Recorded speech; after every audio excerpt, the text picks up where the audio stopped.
আজি আমি এজন দাদাৰ ঘৰলৈ আহিছোঁ। ঘৰৰ পৰিৱেশ দেখি মই নিজে পাগল হৈ গৈছোঁ। ইমান ধুনীয়া ইয়াত দেখিছেনে? দেউতাই খেতি কৰি আছে। ইয়াত চব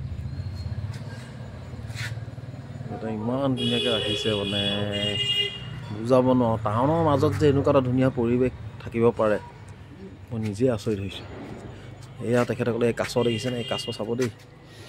এয়া কাছ চব, এয়া কাছ চব, এয়া কাছ কি ধুনীয়াকৈ সংৰক্ষণ কৰি ৰাখিছে। এয়া চব কাছ,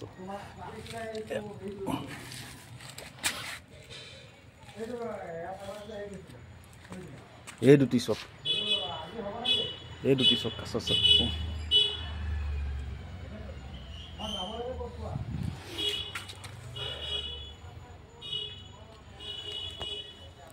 ইমান ধুনীয়াকৈ সংৰক্ষণ কৰি ৰাখিছে।